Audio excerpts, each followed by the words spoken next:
Hey, it is your buddy Peace and Harmony with you here today. And we're zooming in and focusing in on a great viewer question. And that was to expound upon and discuss a little bit more in depth on what denial looks like. What does it sound like? What does it feel like when you are in a relationship with a covert narcissist or a psychopath? For one, being in denial means making excuses for another.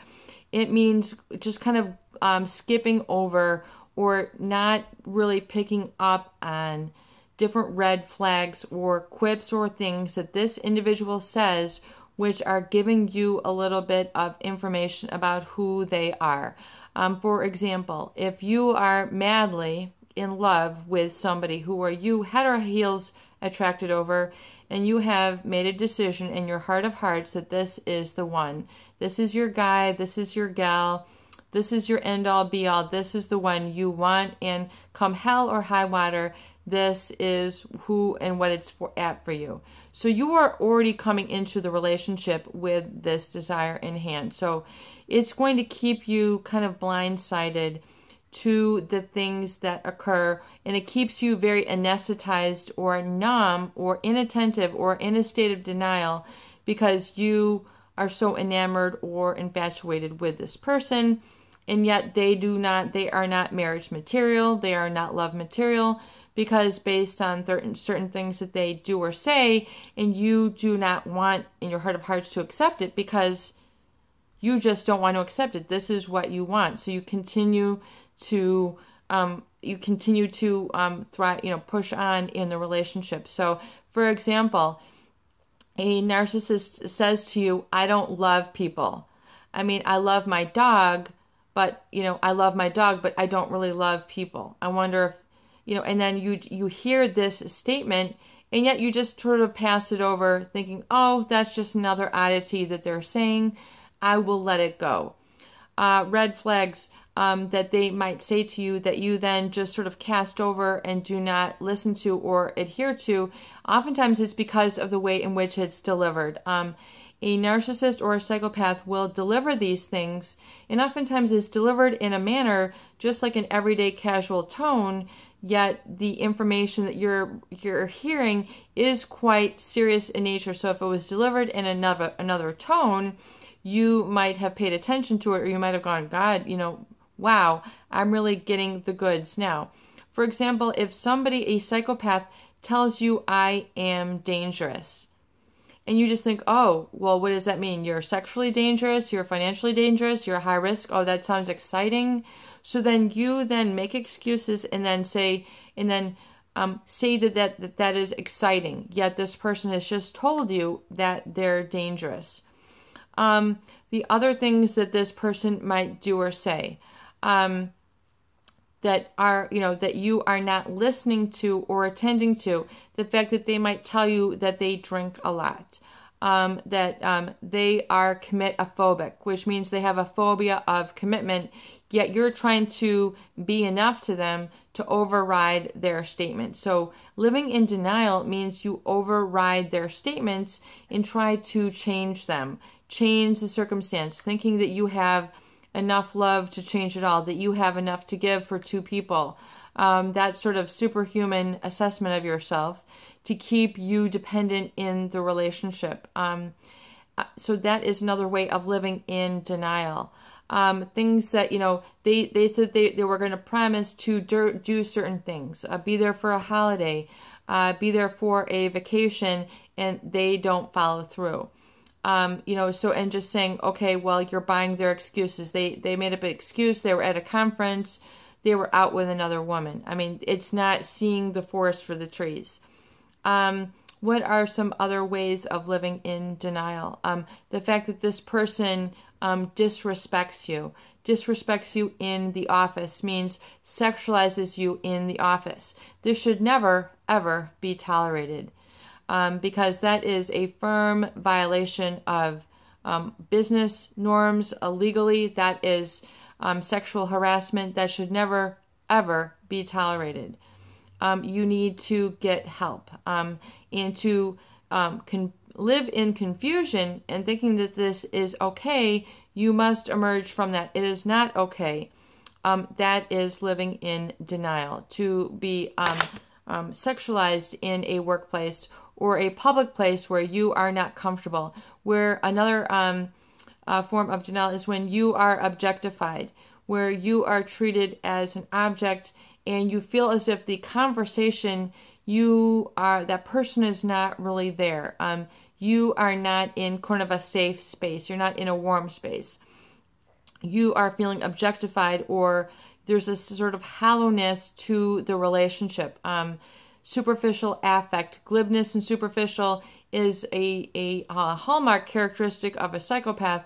And so you just feel like they're just not really there. You feel like they're physically there, but there's something that they're hiding. You can almost sense it. It's so thick in the air. You know that they're like a ticking time, bomb that, one little thing and they could go off. That's when, what they're hiding, they're not so good at hiding it anymore. The psychopath is adept at having a poker face for every emotion that you see, because they don't genuinely generate or have those feelings. It is all manufactured. And people cannot believe the ability with which they can manufacture their feelings. I mean, they have everyone fooled, and they know it. They know it unequivocally, without a doubt. They flip it on and off like a light switch, and then it leaves people completely spellbound when you're like, how could you have done this? That's always the word, that comes out of their mouth. I can't believe this. This is unbelievable. And then they're in like a shell shock situation where they literally are in, another zone because they cannot believe that they have been so duped.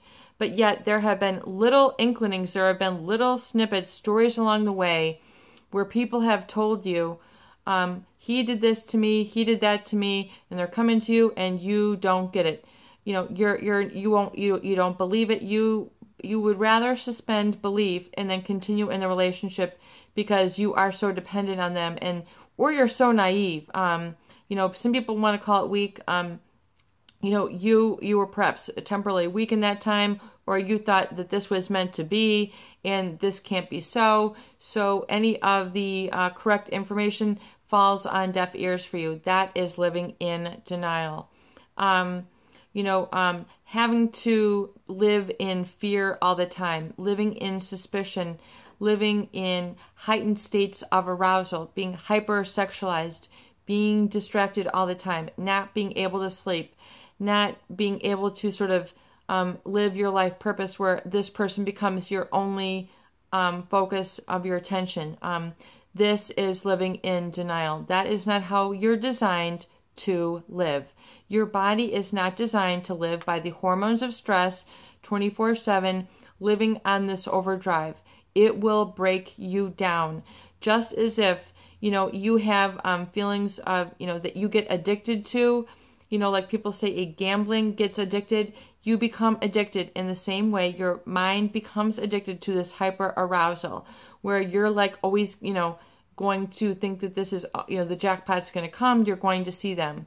It becomes addictive and you lose control. If you're feeling out of control in the relationship or you're saved by this person, then that is an addiction. Not as if the Holy Spirit is saving you, that it is different. In other words, you feel like only this person is the only antidote to, it's the only venom, like that's going to heal the only antidote to the venom. You can't have relationships with other people because this person is now taking the place of every other, single survivor, your family, your work, this person becomes it all. That's a sure sign you're living in denial, where being with this person 24/7 becomes overwhelming to you. It becomes all that you're about, all that you're putting together. It's revolving around this. Your life is pivoting around this. That is living in denial. It's your body is not equipped to live in this way. You are not meant to live by those hormones of stress on a repeated and chronic basis. If so, you are going to deplete that homeostasis mechanism within, and you're going to have a crash landing. You're going to become sputtered out. you're eventually going to shut down. The body is going to shut down. Some people call it a nervous breakdown. Is your relationship worth going to the hospital for? Is your relationship worth this? You have to ask yourself, I mean, do you want to be that person who's on one of those talk shows who has lost it all? Do you want that to be you? Ask yourself this question and see if you can help come through the other side of denial. It is your buddy, Peace and Harmony, with you here today, and I hope that these videos do help. Please share and please subscribe for more great tools, videos, discussions, and support.